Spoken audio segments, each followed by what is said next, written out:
Myself Dr. Swati Sharma. I am Associate Professor in Botany in Government College Jaipur. आज का हमारा topic है palaeobotany का कैलेमाइटिस. कैलेमाइटिस एक टेरिडोफाइट, फॉसिल टेरिडोफाइट में इंक्लूडेड है, जिसके क्लासिफिकेशन में क्लास स्फिनोप्सिडा, ऑर्डर कैलेमाइटेल्स, फैमिली कैलेमाइटेसी है. और जो हमने पढ़ा था पहले कि जब हमें फॉसिल मिलते हैं तो वो हमें कंप्लीट प्लांट के नहीं मिल पाते, उसके किसी पार्ट को ही मिलेंगे और उसको हमें नाम देना पड़ता है. तो कई बार अलग अलग पार्ट्स के अलग अलग नाम साइंटिस्ट देते हैं, क्योंकि वो अलग अलग प्लेसेस पे मिले होते हैं और बाद में हम उन्हें ऑर्गेनाइज करके हमें पता चलता है कि ये एक प्लांट का स्टेम है, रूट है, लीव्स है. तो इस प्रकार से जो कैलेमाइटिस था वो जेनेरिक नेम सबसे पहले पिथ कास्ट ऑफ स्टेम को दिया गया था. मतलब जो स्टेम के फॉसिल्स मिले थे, स्टेम और ब्रांचेस के पेलियोजोइक पीरियड में, उनको नाम दिया गया था कैलेमाइटिस. ये बहुत सारे जेनेरा के अंडर पढ़ा जाता है, क्योंकि उसकी जो रूट्स हैं वो एस्टेरोमाइलॉन, स्टेम भी कई प्रकार के अलग अलग स्पीशीज़ के मिले होंगे. तो आर्थ्रोपाइटिस, कैलेमोडेंड्रॉन, आर्थ्रोक्सिलॉन. ब्रांचेस जो स्टेम पर किस प्रकार से उनका अरेंजमेंट है उसके आधार पर यूकेलेमाइट्स, कैलेमाइटिना एंड स्टाइलोकैलेमाइट्स. लीव्स जो हैं एन्युलेरिया, एस्टेरोफिलाइट्स. और रिप्रोडक्टिव ऑर्गन्स जो हैं वो कैलेमोस्टेकिस, पेलियोस्टेकी, मेजियोस्टेकिस, कैलेमोकार्पॉन, मेटाकैलेमोस्टेकिस एंड सिंगुलेरिया के नाम से अलग अलग नेमिंग उनकी की गई थी. लेकिन ये सारे एक ही प्लांट के ऑर्गन्स हैं जो कि अलग अलग फॉसिल के फॉर्म में मिले और उनके अलग जेनेरिक नेम दिए गए. इस प्लांट के जो एक्सटर्नल फीचर्स थे वो थे कि इसमें जो स्टेम होता था वो स्टाउट था, राइजोम के समान स्टाउट स्टेम हुआ करता था, जो कि नोड्स और इंटरनोड्स में डिफ्रेंशिएटेड था. एडवेंटिशियस रूट्स उसमें प्रेजेंट थी, वर्ल्स में हर नोड पर एडवेंटिशियस रूट्स प्रेजेंट थी.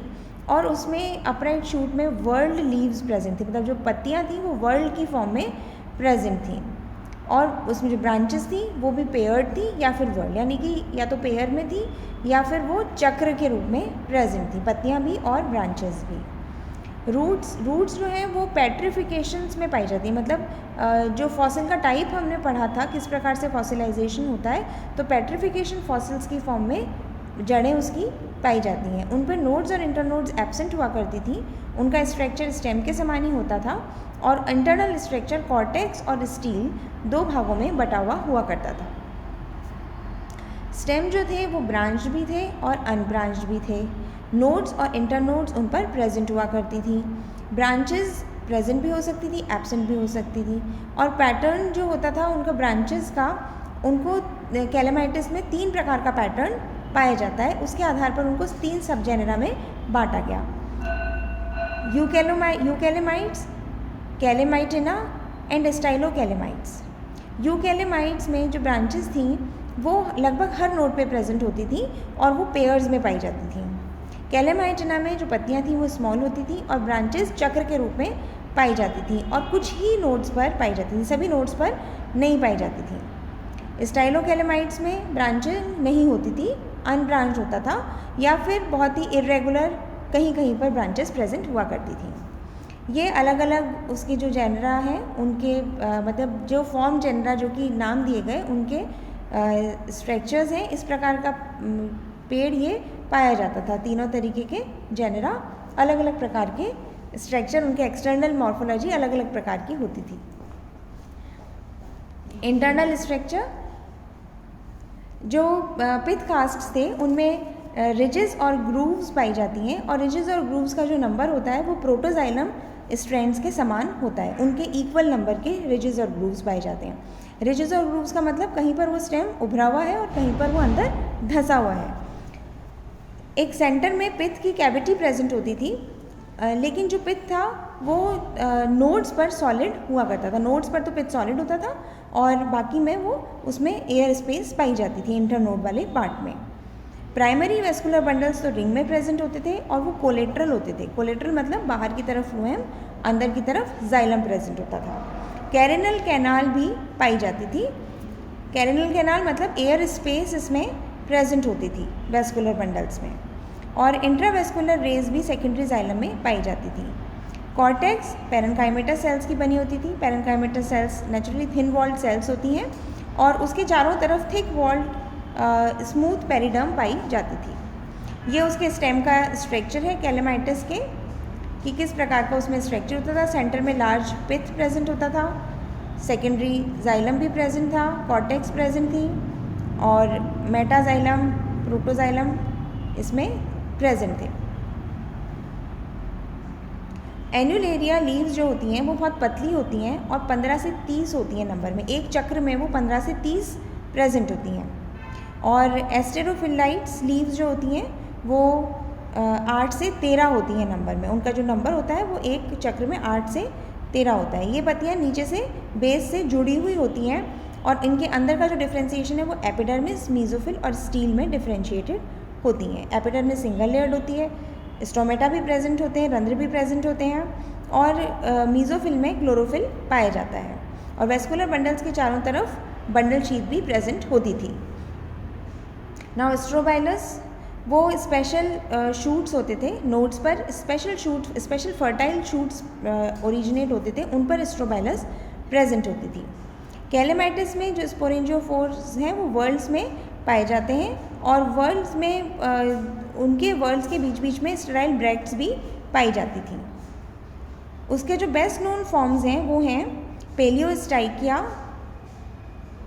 इसमें स्पोरेंजियोफोर और जो जो स्टेराइल ब्रैक्ट्स होती थी, जो वर्ल्ड होता था उसमें स्पोरेंजियोफोर और स्टेराइल ब्रैक्ट्स ऑल्टरनेट होती थी, मतलब एक स्टेराइल ब्रैक्ट एक स्पोरेंजियोफोर, इस प्रकार से पाया जाता था।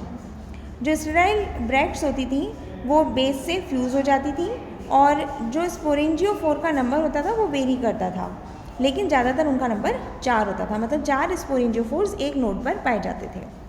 कैलेमोस्टाइकिस में कोन की हाइट 3.4 to 7.5 मिलीमीटर का इसकी हाइट होती थी और डायमीटर होता था। कोन एक्सिस जो थी वो चक्र में पाई जाती थी, मतलब जो कोन्स प्रेजेंट होते थे वो चक्र में पाए जाते थे और वापस एक ब्रैक्ट और एक कोन, इस प्रकार से ऑल्टरनेटिंग स्ट्रक्चर होता था। जो वर्ल्ड होता था उसमें एक तो कोन होता था और एक स्टेराइल ब्रैक्ट होती थी, ऐसे ऑल्टरनेट प्रेजेंट होते थे। हर चक्र में लगभग 12 इंडिपेंडेंट ब्रैक्ट्स प्रेजेंट हुआ करती थी, 4 स्पोरेंजियोफोर्स प्रेजेंट होते थे और जो स्पोर्स थे वो इरेगुलर साइज़ के होते थे, लेकिन उसमें हेटेरोस्पोरी नहीं पाई जाती थी।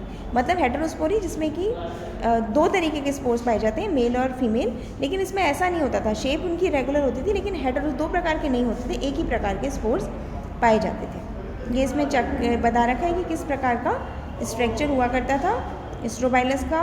और ये एलिस जिसमें कि स्पोर्स दिखाए गए, होमोस्पोरस है, एक ही प्रकार के स्पोर्स इसमें पाए जाते थे।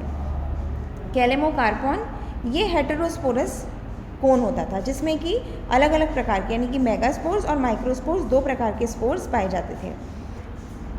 4 स्पोरेंजिया प्रेजेंट होते थे हर स्पोरेंजियोफोर पर, कोन एक्सिस की तरफ 4 स्पोरेंजिया प्रेजेंट होते थे। मेगास्पोरेंजियम में सिंगल मेगास्पोर पाया जाता था और मेगास्पोर स्टेराइल टिश्यू से सराउंडेड होता था, कवर्ड होता था। और मेगास्पोरेंजिया मेगास्पोरोफाइट उसमें बॉर्न होता था, मेगास्पोरेंजिया में ही वो जर्मिनेट होकर के मेगास्पोरोफाइट बनाता था और उस कंडीशन में ही वो उसमें प्रेजेंट होता था।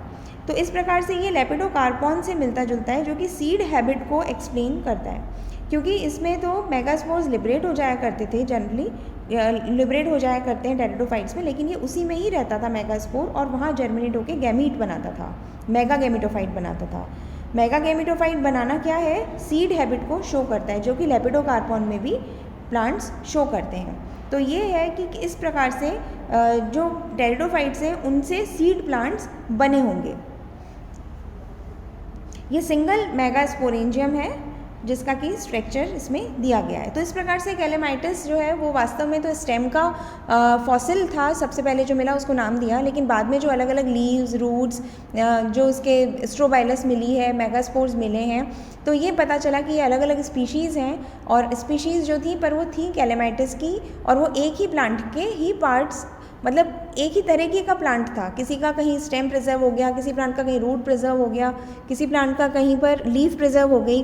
तो उनको जब हम कंबाइन करते हैं, कंपाइल करते हैं, तो फिर जो बॉटनिस्ट हैं वो ये देखते हैं कि ये एक ही प्लांट के अलग अलग पार्ट्स हैं, लेकिन उनको अलग अलग नाम दे दिए जाते हैं। Thank you.